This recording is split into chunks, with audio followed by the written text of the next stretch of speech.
Ladies and gentlemen, this is Dilly, and welcome to the second episode of the Ring the Bell Pro Wrestling Podcast.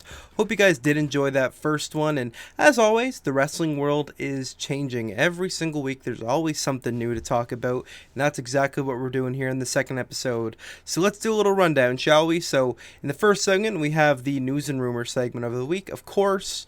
In the second segment, we're going to be talking about the upcoming release of WWE 2K24. Some big news is coming out about that game soon. I'm just going to give my 2 cents on it, if you will. I'm going to let you guys know how I'm feeling, what I think's going to happen, what I want to happen regarding the game. And then in the main event of the evening, we are going to be talking about WrestleMania plans being switched up. There's a big issue right now with Seth Rollins that may be causing a huge change to the plans for WrestleMania 40. So we're going to be talking about that as well. So without any further ado, let's get into the show. Alright, so we are going to be talking about news and rumors in the pro wrestling world this week. We got 3 articles to cover. Quite a bit of news has been coming out, but a lot of which is, subpar. It's a kind of a quiet week in a lot of ways, but, there's definitely some stuff going on. So the big first thing we're going to be talking about today is Roman Reigns. He has officially joined the club of historic WWE title reigns after a recent milestone. So this is from ringsidenews.com. So Roman Reigns has solidified his status as one of the greatest professional wrestlers of all time. Could argue that. As of right now, well, not right now, but as of, looks to be January 21st, so today that I'm recording this, Reigns has surpassed 1,238 days as the WWE Universal Champion, which now puts Roman Reigns as the 10th longest reigning champion of any title WWE has ever recognized. That's fucking crazy. He actually beat out Bruno Sammartino's second reign with the title back in the day. I said this in the last episode. I'm going to say it again here. I really hate what they did with the Universal title. The continuity is going to be so confusing, seeing as he has 2 belts and didn't win them both on the same night. Like, he won them like a year apart, I think, or close to anyway. Yeah. I don't like that he had the Universal title, and now he has the other one. The continuity and the history of the belts is very confusing, because he has the WWE title, he has the Universal title, but the Universal title isn't the same as the WWE title. Like, for example, the belt that Bruno Sammartino held, for example, that lineage would trace back simply to the WWE Championship. The world, the other one Reigns has that isn't blue. The blue one is the one that Reigns has had for 1,238 plus days at this point. The other belt is the one that is connected, linked, derivative from the belt that Hulk Hogan would have had, that Bruno would have had. The Universal title has existed since 2016. So it's weird. It's really weird, the lineage, the way they're kind of doing it. Because yes, he does have both. So he has lineage for both. But you cannot consider his WWE World Heavyweight Championship reign as being 1,238 days. That would simply be his Universal title reign. You cannot just mix title reigns. That is not a thing you can do. But anyway, his Universal title reign has lasted very long. He is the 10th longest reigning champion of all time of any title recognized by WWE. So let's actually go down the list. There is conveniently a list here, so we'll run down it and see how ridiculous this list actually is, because a lot of it is just kind of inactive titles, like titles that someone had for a long time but they weren't doing anything with. So number 10, obviously, Roman Reigns. His second reign is Universal Champion at 1,238 plus days. Number 9 is Bobo Brazil's third reign as United States Heavyweight Champion. That lasted a little over 1,300 days. Number 8, Hulk Hogan's first reign as WWE Champion, which lasted 1,474 days. That's coming up soon. He's gonna beat that one. Antonio Rocca and Miguel Perez's first reign as NWA World Tag Team Champion, Northeast version, which was later part of WWE. And it's listed here as between 1,524 days, 1,553 days. So a lot of incontinuity there. It's not very clear. Antonio Rocca, number 6. Antonio Rocca's first reign as international heavyweight champion lasted over 1,500 days. Number 5 is Bobo Brazil's 7th reign as United States heavyweight champion, which lasted over 1,800 days.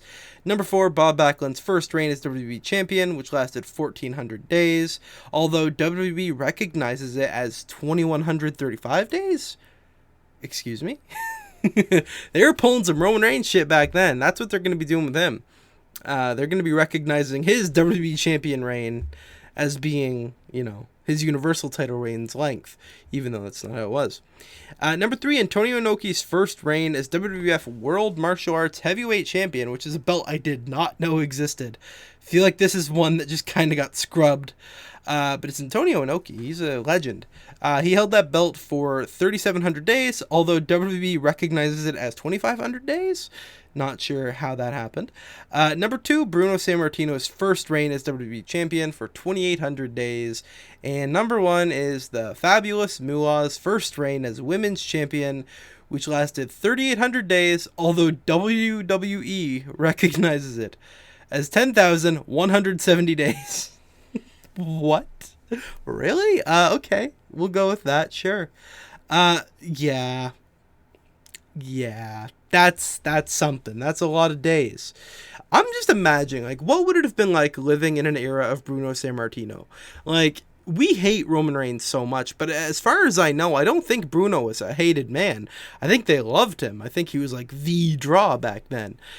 It's just crazy going from then, where it's not that it was necessarily normal for someone to hold a belt for 7 combined years, but it also wasn't not, because wrestling was still a relatively new concept. So he just had the belt forever. Was he defending on a 30-day basis, or were they stripping him of the belt if he didn't? What was happening back then? I know there's some video of Bruno Sammartino. I don't think there was a lot back then, because he was a wrestler in wasn't he in the 60s, 70s maybe? Let me go find out when Bruno was around. He was born in 1935. Oh my god. First World Heavyweight Championship reign from 1963 to 1971? What? No, that could not have been his first reign.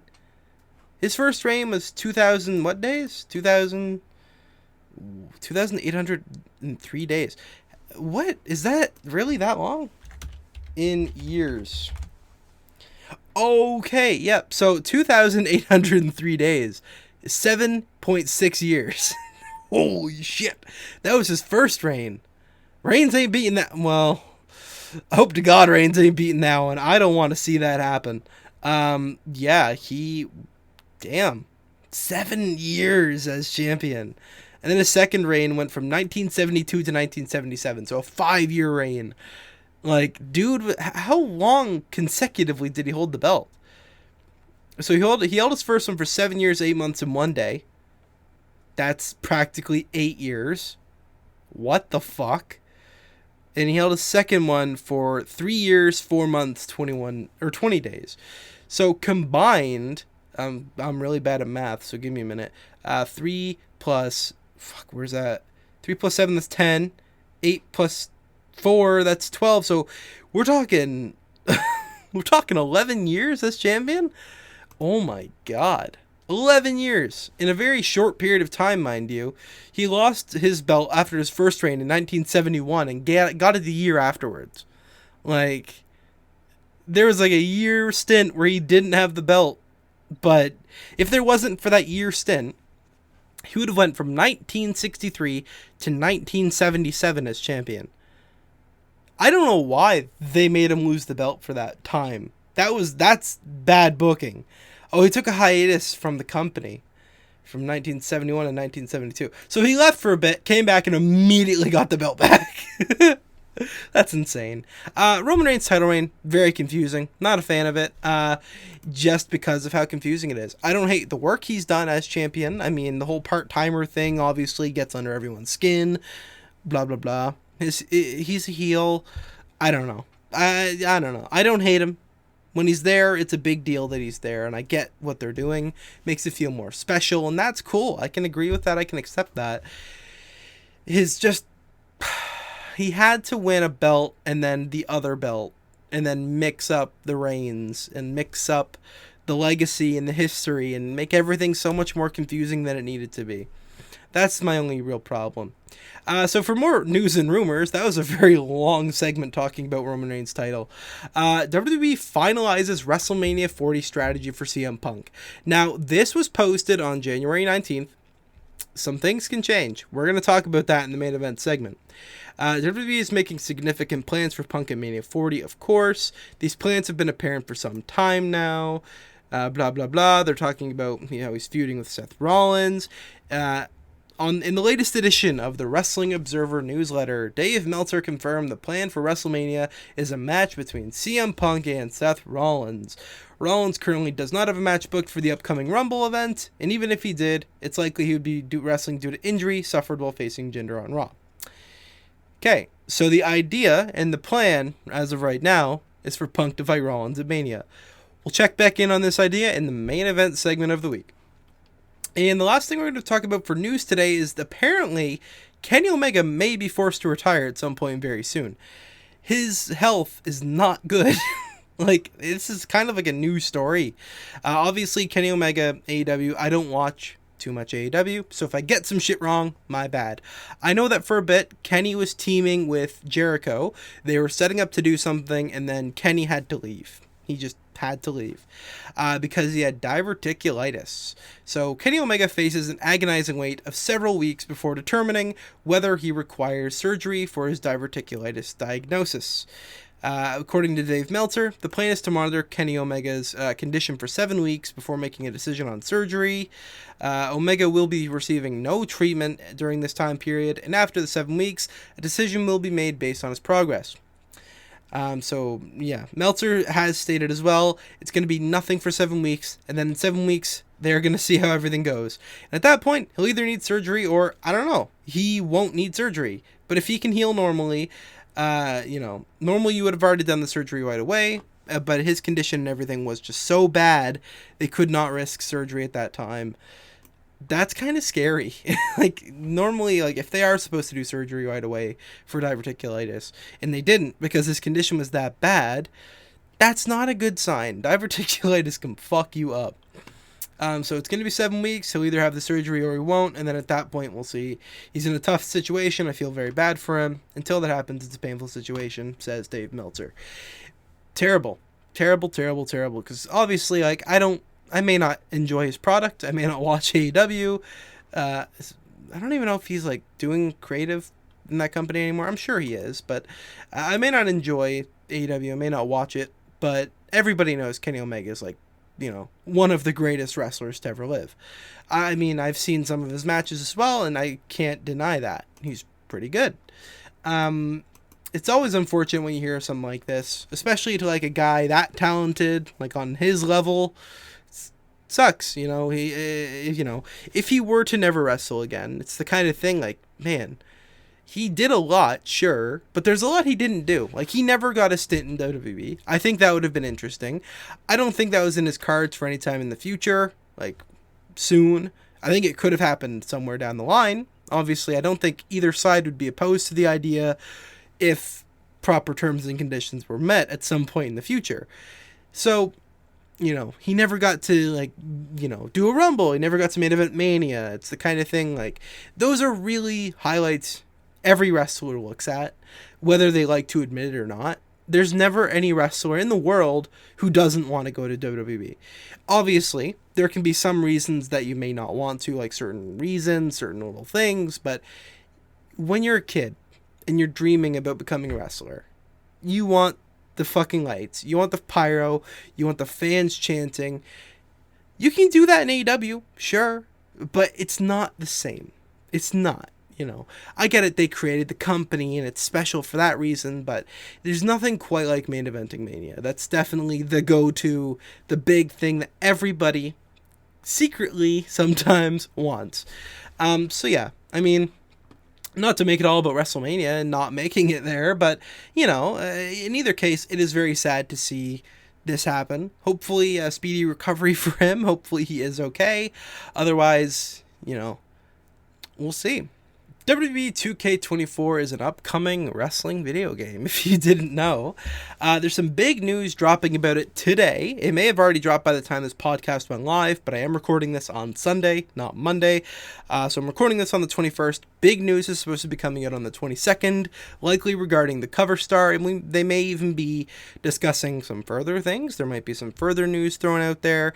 Normally they do wait till the Rumble area, like around there, to really put out too much, but they may be putting in like, showcase information, pre-order bonus stuff. So what I'm going to be doing is I'm actually going to be predicting what I think they should do or what I think they might do. So there's been a lot of teases put out over the WWE 2K Games Twitter account recently, X account. They've posted such things as like an NWO shirt hanging in a closet. They've posted they've posted a lot of weird shit. Like a coffin was one of the things posted. What else was there? There was, let me just go check WWE Games. Because, yeah, they've been posting a lot of kind of cryptic stuff. Like, there was a referee shirt with the sleeves cut off, like a Stone Cold WrestleMania referee shirt. Let me just check here. So, we got the NWO shirt, like I mentioned. Yep. We got the coffin. We got a Stone Cold shirt, like the ref shirt. There was weirdly, where was it? I just scrolled past it. There was a sword with like a iron mesh and a glove. I don't know what that's about. I mean, the only person I know of that did anything with a sword would be Drew. That's it. A lot of people are pretty confused about what that one means, but, we're getting some pretty clear indications of things that they may be announcing, things they might be doing. The most recent post on their account as of right now is I love this picture. When Cody first left WWE, he made a list of things that he wanted to do, or opponents he wanted to fight. So they made a complete mock-up of that picture, with Cody's like hands in it and everything, and there's like a list of things that he wants to do. So this is the list. We got return to the WWE, win the Rumble, main event WrestleMania, conquer the Beast, launch Pharaoh merch. I don't know what that is. And then WWE 2K24 cover star. 2K posted this themselves. I think that's a pretty good indication that that's what they're going to be doing. Cody is going to be the cover star. Now, this leads a question. What's the showcase? Are they doing a Cody Rhodes showcase? I don't know if you could. you could. You definitely could. There's a couple ideas that I could lay down for that. We're going to be talking about the showcase in a minute, because I have two big ideas for the showcase as things they might be able to pull off. But let's talk about the pre-order bonus first. This is a pretty obvious one. CM Punk. That's it. Just give us CM Punk as a pre-order bonus. We'll pre-order it for Punk. That's what we want. I'm assuming, like, if they're going to do it as a pre-order bonus, it's going to be the kind of thing, like, you can purchase it afterwards. Like, probably immediately afterwards. Because, everyone's going to want Punk. That's no shock. Punk just returned. I don't know if they can really get him in this quick. I mean, like, you got to think about Cody, right? When Cody returned, I'm trying to fucking think now, actually. So Cody returned at... Did he return in the Rumble? No, he returned at Mania. So the new game had already come... No. I think the new, the game after Cody returned was 2K23. Yeah. No? Wait, maybe? Yeah. This game that not just came out, but, the most recent one is the last one, and that's the one Cody was in. I don't recall. I'm kind of stupid. I think it took a while, though, for them to get Cody in there.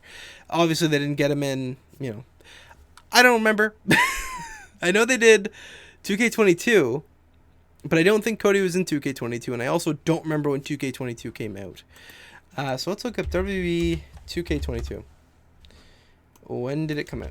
That would have been... Was it like Mania? Or were they still doing it at Christmas time? Yeah, it was Mania season. So March 12th, 2022. Cody returned at that Mania. Did he not? I'm so bad with times. Was it 2022 that he came back at Mania? Yes. Yes, it was. Okay. Yeah. Okay. Good. So yes, he came back in 2022. The new game had just come out, so it took like a full year to get him in a game. They weren't gonna, do DLC or anything because, why not? Save him for the next game. So with Punk as a pre-order bonus, it's kind of cutting it very close. Like I could look back on like things they were able to do in certain time frames, but he returned in November. It's January right now. I don't know how much time or how many resources they could really dedicate to doing that on top of everything else they're going to be doing for the game. I don't know if Punk can realistically be in the game. It would really suck if he couldn't. Like, that would be a big blow, I think. So hopefully we can get Punk as a pre-order bonus. Or alternatively, there could just be a CM Punk DLC down the line. I don't know. But let's talk about potential deluxe editions / showcase modes. So I'm thinking for the showcase, you got to do something with Bray. You can't not. Like, even if it's not the showcase, you have to do something with Bray. Bray has to be a part of this game. Personally, I think they could do a showcase with Bray. It would be kind of difficult because a lot of the people that Bray has fought and had rivalries with are no longer with the company. That's kind of a problem. Same goes for Cody Rhodes. It would be kind of difficult to pull off either of those properly. Like, possibly.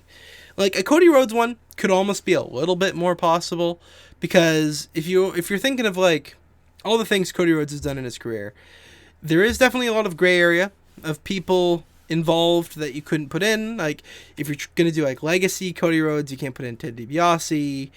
If you're going to put in, like, his mustache era, you couldn't really get Damien Sandow. Unless you could. He might sign some sort of a deal. But, I mean, he's doing, like, NWA stuff now. I don't think he could be bothered. You couldn't really put Goldust in there either because he's with AEW still. There's a lot of cool ideas. Like, I was thinking, like, put, like, Legacy era Rhodes, put dashing Cody Rhodes, put undashing Cody Rhodes, put the mustache gimmick, put Stardust, put his return attire, bring Dusty Rhodes into the game as a playable character. Those are ideas, but as far as showcase modes go, it would be too hard to pull off. Same with Bray. I'm thinking, like, do his debut attire, do the Elimination Chamber where he won the title, bring the Firefly Funhouse, that's what I meant in my notes. Give, like, Firefly Funhouse Bray, do the Fiend, do the Burnt Fiend, do, like, the whole White Rabbit Fiend, like, the most recent incarnation of him we have. Uncle Howdy could be in there. You could bring Fiend Alexa in there. You could bring the Fiend title in there.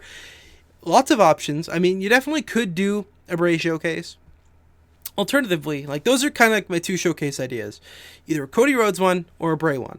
I think there definitely should be some sort of a Bray collector's edition to the game. Like, maybe like a special edition, like it's, Bray themed. And I definitely want to have some Bray characters in there. Like, I want the Fiend. The Fiend would be cool. There's a lot of Bray stuff you could certainly add to the game. Because while you may not be able to put the Wyatt family, because, Luke Harper, AEW, wouldn't really work. There's a lot you could do. So I don't know about showcases for either of those guys, though. That's kind of like the main thing. The only other showcase I could think that they could do, and I don't know if they would really do it as like a showcase necessarily, but when WWE 2K14 came out 10 years ago, they had the 30 years of WrestleMania story. So you would do like one match from each WrestleMania. That is something that I could definitely see them pulling off for a showcase. Because they have been signing a lot of new Legends deals recently for Legends that could show up in games. Like, I'm pretty sure, like, Hacksaw just signed one. I don't have a list of Legends that have been signing recently. I know the Dudley Boys signed one.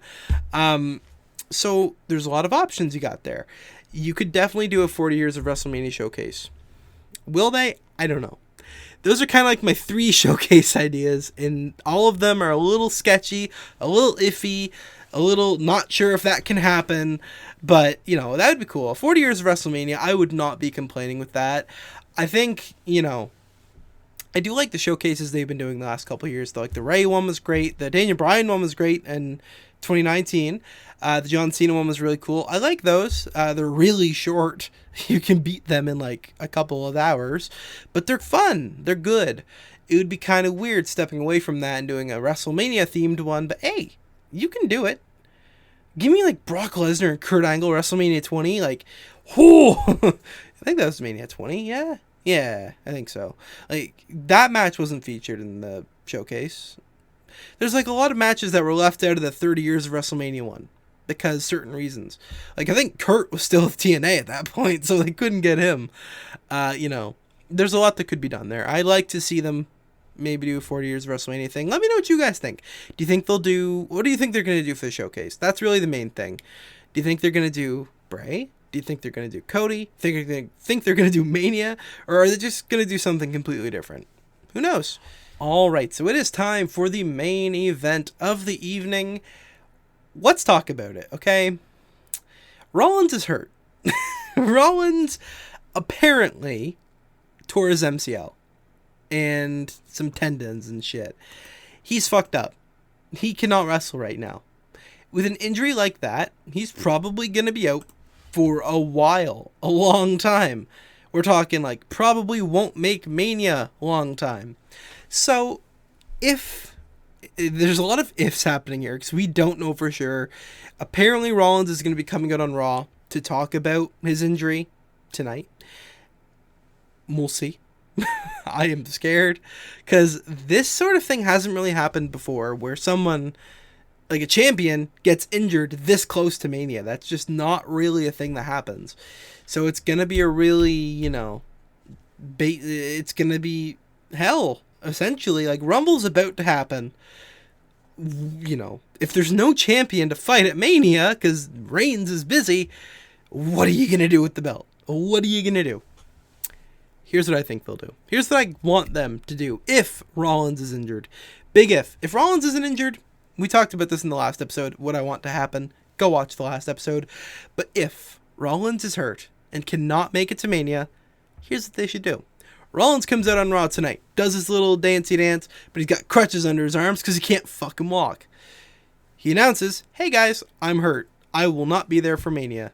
Punk, I fucking hate you, but I need to vacate the title. Not going to be there at Mania. See y'all later. Adam Pearce comes out. He's like, well, maybe not comes out at that very moment to announce this, but it's announced that the Royal Rumble match will be for the WWE World Heavyweight Championship. Holy shit. That would be cool. They haven't done that in a while. The last time they did it was 2016. Before that, the last time they did it was like 1992 or 91. So a Rumble for the title is a great idea at this time of year if one of the champions is not going to make it to Mania. So obviously, with Seth being out, obviously he was going to fight Punk at Mania. Everyone knows that was the plan. So, let Punk win the Rumble. He hasn't won one before. He's all about coming back and doing things that he wasn't able to do in his first run. CM Punk wins the Rumble, wins the WWE Championship. And from here, I have 3 branches that we could go down. I'm not sure which one I like the best, so I'm going to pitch all 3 to you, and we're going to see. So first one, number 1, I title it Finishing the Story. At the Elimination Chamber pay-per-view, they announce that there's an Elimination Chamber match, and the winner of said match gets to fight CM Punk at WrestleMania. Big deal. Let's go to Perth. Cody Rhodes wins the Elimination Chamber match and sets up a match against CM Punk. So, of course, over the following weeks, from the Elimination Chamber to Mania, there's scathing promos. Punk turns heel, lots of blindsides, lots of attacks, lots of stuff going on. They set up for a match in the main event of night 1. And obviously, Cody Rhodes beats Punk. He ends his story. He has the World Championship, the title his father held. Makes sense. Yes. On the other side, I put this for everyone, so I put this for every scenario. Just essentially, who would fight Reigns instead? Rock fights Reigns. Easy. Rock and Reigns gets to happen. Cody gets to have his moment. Punk gets his main event. Everyone is happy. Option 2. Redemption. The night after the Royal Rumble, The Rock comes out on Raw. He's talking about what he's doing, where he's going, who he wants to fight at Mania, because The Rock is ready for a fight. CM Punk comes out to the ring. Call back to 2013 when The Rock beat Punk at the Rumble to take the WWE Championship. This ended Punk's historic reign at that time of 434 days. So Punk's mad The Rock ended that reign. And he wants The Rock one-on-one. He wants to settle the score once and for all. Let's main event WrestleMania. Obviously, it's The Rock. He doesn't have to qualify. They get it. CM Punk defeats Rock in the main event of night 1. And then on the other side, Cody fights Reigns. Pretty simple, that one. You know, a Rock-Punk match could happen, could work. Maybe wouldn't be the most effective thing to do. I don't know. But in any case, Punk fights Reigns. Or imagine Punk fights Reigns instead. Holy shit. Cody gets to fight The Rock. Finishing the story, Rock. Oh my god. So Punk defeats The Rock. You know, he gets his main event. He wins the title. Happy glory. Or option number 3. After winning the Royal Rumble in the World Heavyweight Championship, Damian Priest cashes in. Why would you not cash in after a Rumble for the title? Damian Priest cashes in and wins the WWE World Heavyweight Championship. Obviously, Punk wants revenge. He went through so much to get that damn belt, and Damian just came out and poked him and then fucking won. So, at Elimination Chamber, they set up an Elimination Chamber match where the winner fights Damian Priest at WrestleMania. Punk breezes through the Elimination Chamber, fucking everyone aside. Punk wins, and he challenges Priest in the main event of WrestleMania Night 1. The weeks between Elimination Chamber and WrestleMania, Punk is taking out every member of Retribution one by one by one, because he knows they're going to interfere at Mania. Alternatively, Punk could have a set group of friends. He could have a Sami Zayn over here, a Jey Uso over here. He can have his buddies, helping him out, being nice to him.